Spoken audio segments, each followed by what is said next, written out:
Assalamualaikum warahmatullahi wabarakatuh, sahabat mata netizen.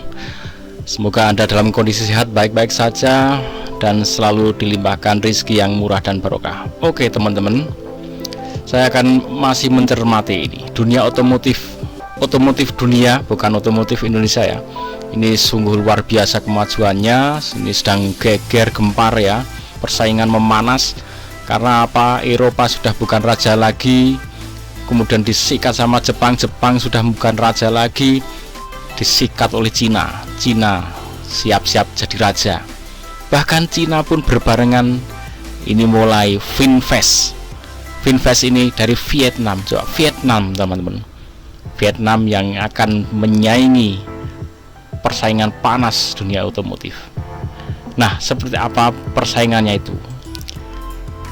Kejadian ini, perkembangan heboh ini ada di 2024. Padahal di 10 tahun sebelumnya, saya akan bukakan video dari ITS ya, dari Institut Teknologi 11 Maret ya, Surabaya, dari ITS ya. Nanti saya bukakan itu video 10 tahun yang lalu sudah memiliki sudah punya penemuan yang dahsyat, tapi tidak pernah tampil, tidak pernah berhasil di ajang seperti ini. Apalagi mengaspal sampai dijual, enggaknya pernah. Padahal kita sudah punya teknologi itu 10 tahun yang lalu. Oke, kita lihat seperti apa teknologi itu. Kita tengok 10 tahun yang lalu teman-teman ini.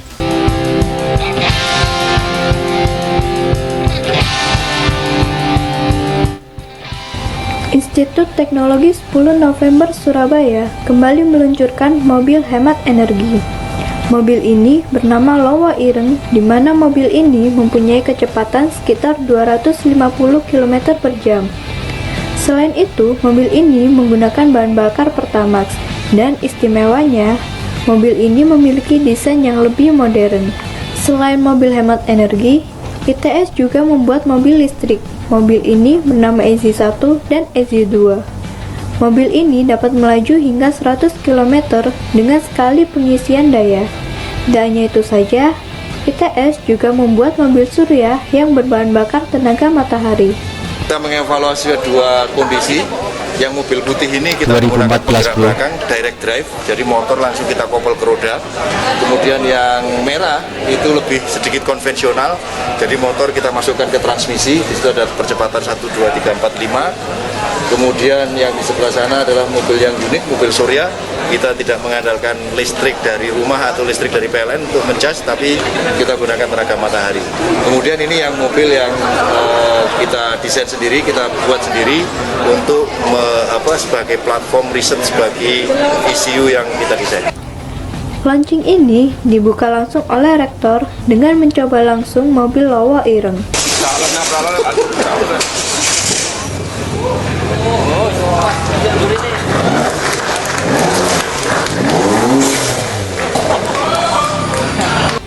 Rencananya, mobil ini beserta mobil listrik dan juga mobil surya akan menjalani uji coba berkeliling Pulau Jawa, dan kemungkinan tahun 2019 ITS akan memasarkan mobil-mobil tersebut. Menurut plan rencana yang pernah dibuat oleh kawan-kawan ini, insya Allah 2019 sudah siap untuk produksi. Bahwa untuk bisa memproduksi seperti itu harus ada satu kerjasama. 3 komponen yang perlu sinergi adalah perguruan tinggi, pemerintah, dan industri yang kita sebut sebagai triple helix. Oke ya, jadi harus ada kerjasama antara perguruan tinggi, industri, dan pemerintah.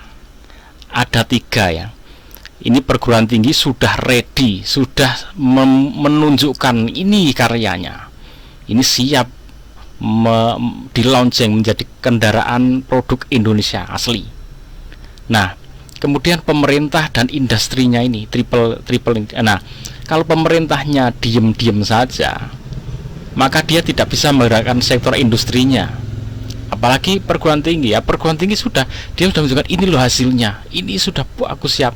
Tapi pemerintah diam saja, tidak bisa menggerakkan sektor industrinya, maka apa? Ini tidak akan pernah bisa diproduksi. kampus itu hanya memberikan secara prototipe. Dari sini sahabat netizen semua, rakyat Indonesia pasti sudah bisa menilai di mana permasalahannya. Secara teknologi, nih lihat 2014, kita 2014 10 tahun yang lalu sudah ready. Kita secara teknologi sudah bukan kalah lagi, sudah siap untuk merajai dunia ini. Tapi permasalahannya pemerintahannya yang nggak siap, yang nggak mendukung supaya ini dikembangkan. Ini yang model pakai premium Pertamax ya, pakai bensin bisa, yang pakai listrik pun sudah dibuat. Nah sekarang gini, permasalahan itu kembali lagi untuk mendorong ini untuk menjadi bener-bener bisa diproduksi. Itu saya sudah sampaikan di konten sebelumnya, memang tantangannya sangat banyak sekali. Kita harus membuat pabrik yang sangat banyak untuk memproduksi part-partnya itu. Nah, nanti kalau memang yang ada part yang belum mampu dibuat ya nggak masalah, kita akan kerjasama dengan luar negeri, nggak masalah, outsourcing nggak masalah. Tapi sudah ada yang benar-benar dibuat secara mandiri oleh negeri ini. Nah, memang dibutuhkan tadi jiwa patriotisme, jiwa pahlawan yang patriotik untuk bisa mewujudkan ini. Karena apa? Selama mereka menjabat di pemerintahan itu, mungkin bukan saya bilang mungkin, bener-bener gak dapat apa-apa. Memperjuangkan ini untuk bisa diproduksi di Indonesia itu nggak dapat apa-apa, bener itu perjuangan yang nggak dapat apa-apa. Yang ada menggelontorkan uang dari negara, dikeluarkan terus untuk memperkuat riset. Ini risetnya udah selesai sama ITS ya, tinggal mengembangkan di sektor industrinya gitu. Beda dengan luar negeri yang sudah membuat, misalkan Cina, dia sudah membuat semuanya, udah jadi.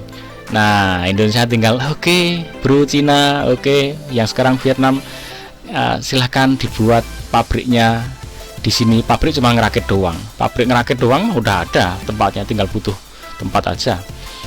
Itu tinggal ngerakit, nanti ngurus perizinan mudah ya kan. Perizinan kan pemerintah juga yang ngurus, cuman ngurus perizinan, kontrak, kemudian ada sedikit uang untuk melicinkan itu, ada yang digelontorkan ke beberapa, ya sudah akan mendapatkan uang dengan instan memang.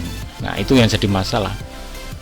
Gimana berjuang nggak dapat apa-apa dibandingkan dengan cukup ya sudah impor aja deh, ya udah datangin aja. Gimana ini sesuatu yang nggak bisa dibandingkan kecuali jiwa patriotisme tadi yang membentengi. Nggak bisa dibandingkan, bro.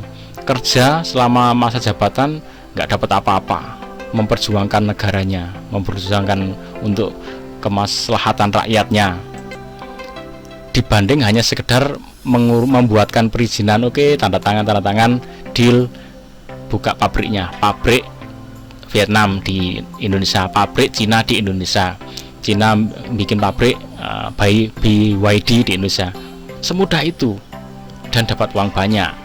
Maka itu sesuatu yang tidak bisa dibandingkan ya, usaha yang ringan itu. Termasuk nanti di sektor apapun, sektor makanan, sektor apapun yang paling mudah impor saja. Bahkan tahu tempe, ada yang komentar di konten saya ini, tahu yang nggak impor cuman tahu tempe, bro. Ntar dulu, tahu tempe itu impor, kedelainya impor, bro.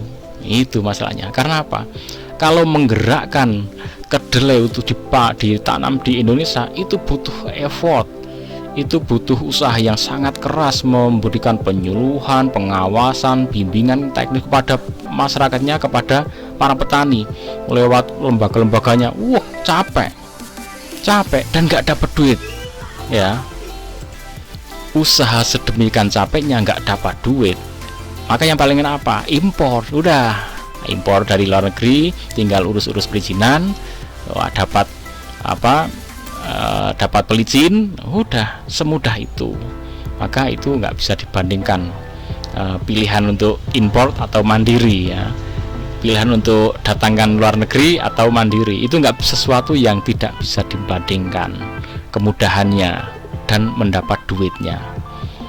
Oke, tetap kita optimis, doakan Semoga Indonesia nanti akan dapat orang-orang yang memang pejuang ya, yang benar-benar ditaruh di pemerintahan ini untuk memperjuangkan negara ini, benar-benar pejuang yang rela mengorbankan jiwa raganya, hartanya ya, untuk kemajuan bangsa ini. Sehingga mau disuap nggak bisa, mau diapain nggak bisa. Karena apa? Yang diinginkan adalah kemajuan untuk bangsa kita. Sehingga itulah nanti, walaupun ini di dunia otomotif, insya Allah Anda akan dapat gelar pahlawan. Karena apa? Memperjuangkan hajat, kemaslahatan dan reputasi bangsa ini di mata dunia. Kita doakan seperti ya saya sebut Pak Erick Thohir ya, yang bener-bener tadinya sepak bola Indonesia ini hanya sebagai yaudah kamu pokoknya latihan terus, yang penting nggak juara, pokoknya silahkan berlatih, silahkan ikut bertanding, yang penting jangan juara. Nah, itu sudah berjalan bertahun-tahun dan nggak juara beneran kan. Nah, sekarang ganti nih Pak, masanya Pak Erick Thohir, semua itu bisa terputus dan masuk ke ajang pertandingan dunia levelnya. Oke, semoga bermanfaat. Assalamualaikum warahmatullahi wabarakatuh.